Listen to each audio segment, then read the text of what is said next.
অরুণাচল প্রদেশে এনকাউন্টারে নিহত আলফা জঙ্গি। নামসাই জেলার ৬ মাইল এলাকায় গুলির লড়াই। অসম রাইফেলস এবং অরুণাচল পুলিশের সঙ্গে আলফা জঙ্গিদের গুলির লড়াইয়ে নিহত আলফা জঙ্গি। উদ্ধার করা হয়েছে HK রাইফেল, গ্রেনেড এবং একটি ব্যাগ। আলফা জঙ্গিদের দলে ৬ থেকে ৭ জন ছিল এমনটাই অনুমান পুলিশের। এলাকায় নজরদারি ও নিরাপত্তা বাড়ানো হয়েছে, চলছে তল্লাশি অভিযান। আলুর উৎসবে দূষণের দাপট। সোমবার রাতে কলকাতার একাধিক জায়গায় বাতাসের দূষণ মাত্রা বা এয়ার কোয়ালিটি ইন্ডেক্স ৩০০ ছাড়িয়েছে। পরিসংখ্যান বলছে শীতের শুরুর আগেই খুব খারাপ পর্যায়ে রয়েছে বাতাসের গুণগত মান। দূষণের তালিকায় উপরে নাম রয়েছে বালিগঞ্জ বিশ্বভারতী বিশ্ববিদ্যালয় এলাকার। আর অন্যদিকে কলকাতার পুলিশ কমিশনারের দাবি, গত বছরের তুলনায় এবছর শব্দ দূষণের মাত্রা কম।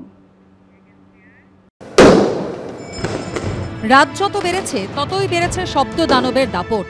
বাজির আওয়াজে কান পাতা দেয়, একের পর এক ফোন গিয়েছে থানায়, কিন্তু কে শুনছে কার কথা? হেমন্তে দূষণের চাদরে ঢেকেছে দিল্লি, ভালো নেই রাজ্যের রাজধানীও। রাজ্য দূষণ নিয়ন্ত্রণ পর্ষদের রিপোর্টে বলা হয়েছে, কালীপুজোর রাতে দেদার শব্দবাজির দাপটে বাতাসের মান কার্যত ভয় ধরানোর মতো। প্রতি ঘনমিটার বাতাসে পার্টিকুলেট ম্যাটার বা PM এর স্বাভাবিক মাত্রা 100 মাইক্রোগ্রাম। সেখানে সোমবার রাত 12টা 4 মিনিট পর্যন্ত বালিগঞ্জে এয়ার কোয়ালিটি ইন্ডেক্স বা AQI ছিল 344। তার 1 ঘন্টা আগে রবীন্দ্রভারতী বিশ্ববিদ্যালয় এলাকায় সেই মাত্রা ছিল 332। দক্ষিণ কলকাতার প্রাণকেন্দ্র বালিগঞ্জে দাঁড়িয়ে রয়েছি। কালীপুজোর রাতে কলকাতার যে অংশে এয়ার কোয়ালিটি ইন্ডেক্স খারাপ হয়েছিল তার মধ্যে সবচেয়ে বাজে অবস্থা হয়েছিল এই বালিগঞ্জের। রাত 12টা 4-এ AQI লেভেল 344-এ গিয়ে পৌঁছেছিল, যেটা কলকাতার নিরিখে সর্বোচ্চ।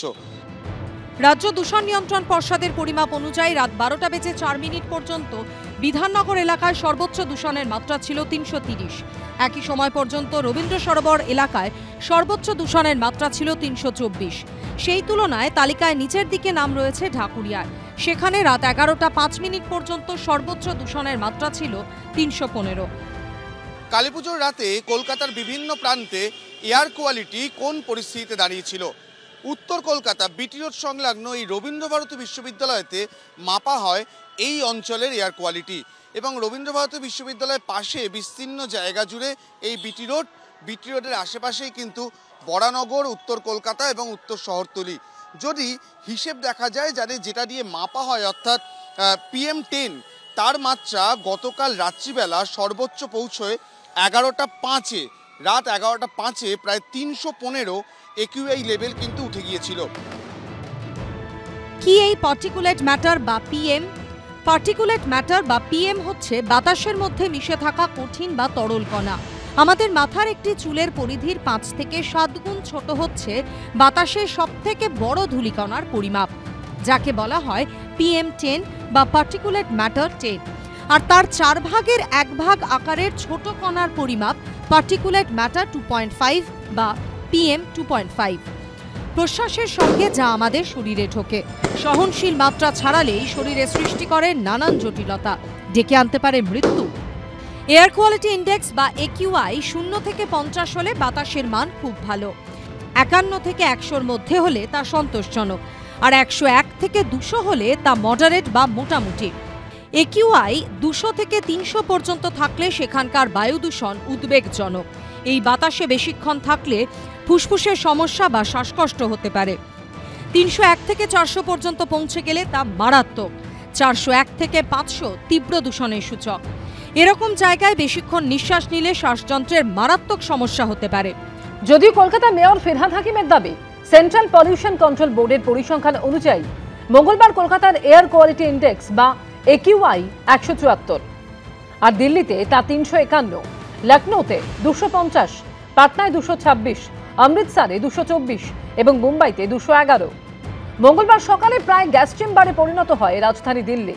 অন্যদিকে মঙ্গলবার সকালে প্রায় গ্যাস চেম্বারে পরিণত হয় রাজধানী দিল্লি। পরিমাপ অনুযায়ী ঘন এবং ভারী ধোঁয়ার আস্তরণে ঢাকা পড়া দিল্লির বাতাসের মান ছিল অত্যন্ত খারাপ। কোনো কোনো এলাকাকে দূষণের রেড জোন বলে চিহ্নিত করা হয়। সেন্ট্রাল পলিউশন কন্ট্রোল বোর্ড বা CPCBর পরিমাপ অনুযায়ী মঙ্গলবার সকাল 8টা পর্যন্ত দিল্লির সামগ্রিক এয়ার কোয়ালিটি ইন্ডেক্স ছিল 350। তার মধ্যে বাওয়ানায় সকাল 8টা পর্যন্ত 423 AQI রেকর্ড করা হয়েছে। জাহাঙ্গীরপুরেতে 407 একিউআই এবং ওয়াজিরপুরে একিউআই ছিল 408। অরিত্রিক ভট্টাচার্য ও সৌমিত্র রায়ের রিপোর্ট, এবিপি আনন্দ, কলকাতা। কোথাও আইনকে বুড়ো আঙুল দেখিয়ে দেদার ফাটল নিষিদ্ধ শব্দবাজি, কোথাও হলো আইন ভঙ্গ। দীপাবলির রাতে শুধু কলকাতাতেই নিষিদ্ধ বাজি পোড়ানো ও আইন ভঙ্গের অভিযোগে গ্রেপ্তার করা হলো 640 জনকে। যদিও কলকাতার পুলিশ কমিশনারের দাবি, গত বছরের তুলনায় এবছর শব্দ দূষণের মাত্রা কম।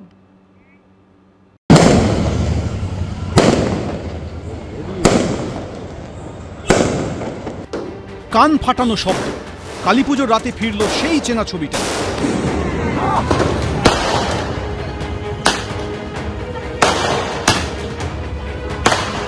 বিভিন্ন জায়গায় কানে তালা ধরালো শব্দবাজি, গভীর রাত অবধি চলল শব্দ দানবের সেই তাণ্ডব।